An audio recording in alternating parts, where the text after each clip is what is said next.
इस प्रस्तुति में श्री रामकृष्ण परमहंस गुरु के बारे में बताते हैं। हर कोई व्यक्ति गुरु नहीं बन सकता। नदी पर तैरने वाला बड़ा सा लकड़ी खुद के साथ अनेक जानवरों को भी नदी पार करा सकता है, किंतु छोटा सा सड़ा हुआ लकड़ी अगर उसके ऊपर कोई व्यक्ति बैठ जाए तो वो लकड़ी भी डूब जाएगी और वो व्यक्ति भी।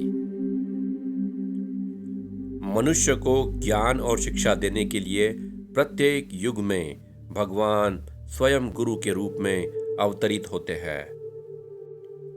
वह सच्चिद आनंद ही गुरु है।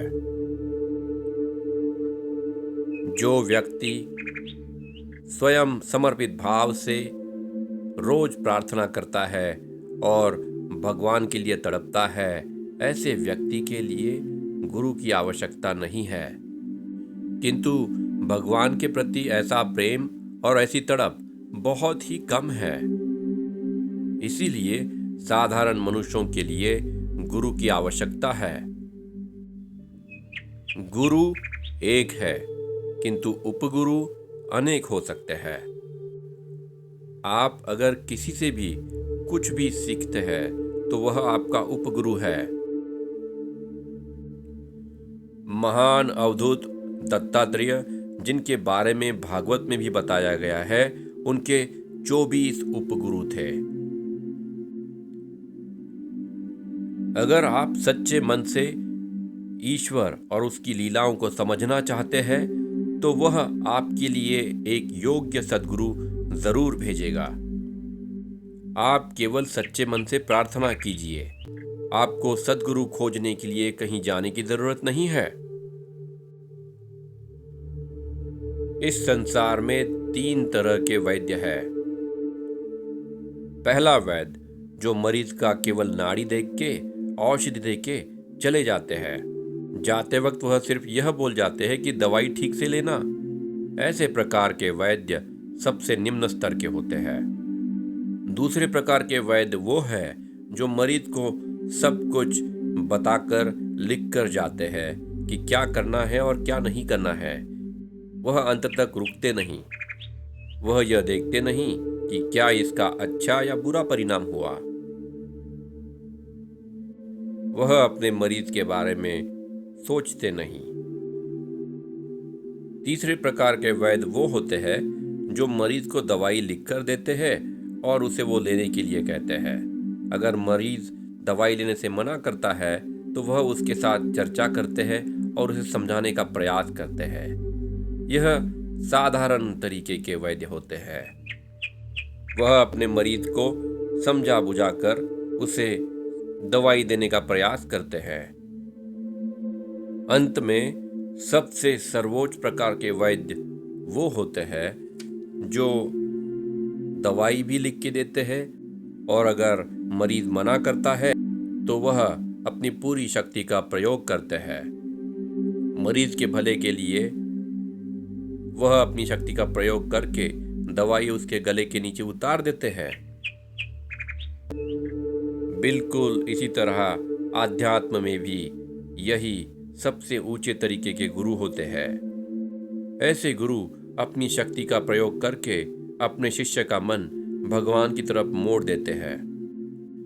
अगर आप किसी अपरिचित देश में जा रहे हो तो आपको वहां का जो स्थानीय गाइड है उसकी सारी बातें माननी होगी। अगर आप बहुत सारे लोगों से निर्देश लेते हैं तो वह आपके लिए अच्छा नहीं होगा। आप संभ्रम में पड़ जाओगे। बिल्कुल इसी प्रकार अगर आपको ईश्वर को प्राप्त करना है तो आपको किसी एक गुरु के सारे निर्देशों को सचेत होके आचरण में लाना है। आप अनेक गुरुओं का मार्गदर्शन लेंगे तो आप संभ्रम में पड़ जाओगे। किसी एक गुरु के संपूर्ण निर्देशों का संपूर्ण आचरण करो। मोती निकाल के ले लो और उसके ऊपर का कवच फेंक दो। अगर आपके गुरु ने आपको कोई मंत्र दीक्षा दी है तो उस मंत्र का आप स्मरण करो। और गुरु के मानवीय शरीर में अगर कोई दोष भी है तो उनकी तरफ ध्यान मत दो। यह छोटी छोटी बातें मायने नहीं रखती। अगर कोई आपके गुरु के बारे में भला बुरा कहता है तो आप उसे मत सुनो। आपका गुरु आपके लिए आपके माता और पिता से भी बढ़कर है। अगर कोई आपके माता और पिता का असम्मान करे, अपमान करे, तो क्या आप चुप रहोगे? गुरु का सम्मान और प्रतिष्ठा कायम रखने के लिए जो भी उचित है वह आप करो। साधक के भीतर प्रेम और विश्वास का होना अत्यंत जरूरी है। ये समझाने के लिए मैं आपको एक कहानी सुनाता हूँ। एक व्यक्ति श्रीलंका से भारत की ओर समंदर पार करके आ रहा था। विभीषण ने उस व्यक्ति को कहा, तुम ये तावीज अपने कपड़ों के भीतर बांध देना और तुम आराम से समंदर पार करके उस पार चले जाओगे। इस तावीज के कारण तुम पानी के ऊपर चल सकते हो, किंतु अगर तुमने उस तावीज को खोलकर देखने की कोशिश की तो तुम डूब जाओगे। उस व्यक्ति ने वो तावीज अपने शरीर के ऊपर कपड़ों में बांध दिया और वह पानी के ऊपर चलने लगा। यही विश्वास होता है, यही श्रद्धा होती है। थोड़ा दूर चलने के बाद उस व्यक्ति के मन में ख्याल आया, विभीषण ने ऐसा इस तावीज में क्या बांधा है जिसके कारण मैं इस पानी पर चल सकता हूं? इसमें ऐसा क्या रहस्य है?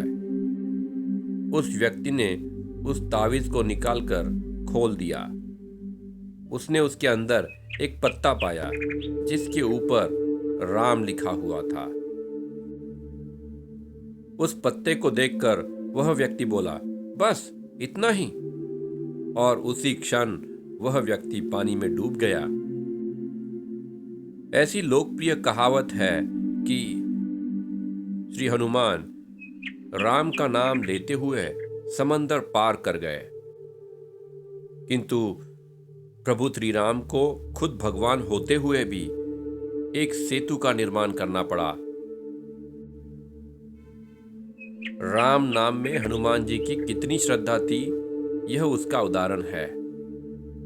आज के युग में सभी को गुरु बनना है, लेकिन कोई ये नहीं सोचता कि अच्छा शिष्य क्या होता है और अच्छा शिष्य कौन बनेगा।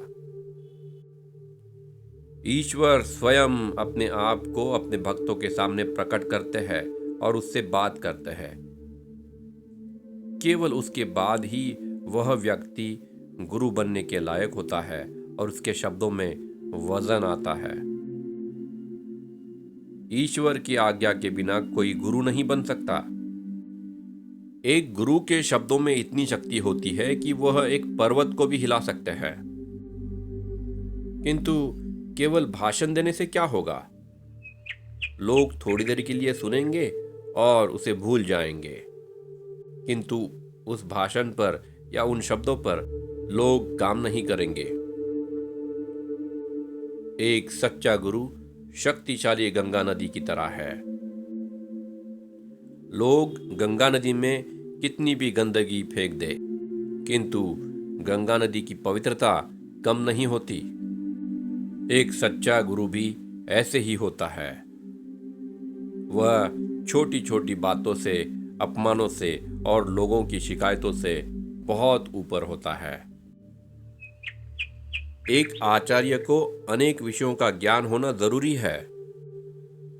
अगर आपको किसी को मारना है तो आपको तलवार और ढाल की जरूरत पड़ेगी, किंतु अगर स्वयं को मारना है तो आपको एक छोटी सी सुई या छुरी, ये भी बहुत है।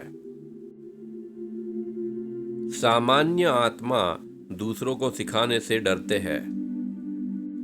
एक साधारण सा लकड़ा जो सड़ा हुआ है कभी कभार गलती से नदी भी पार कर सकता है, किंतु केवल एक पंछी के उसके ऊपर बैठने से वह डूब भी जाता है।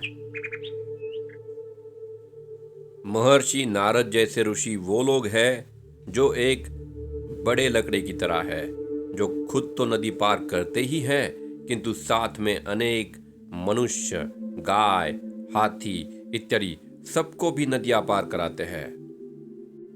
इसलिए एक सच्चे सद्गुरु के प्राप्ति के लिए ईश्वर से प्रार्थना करो।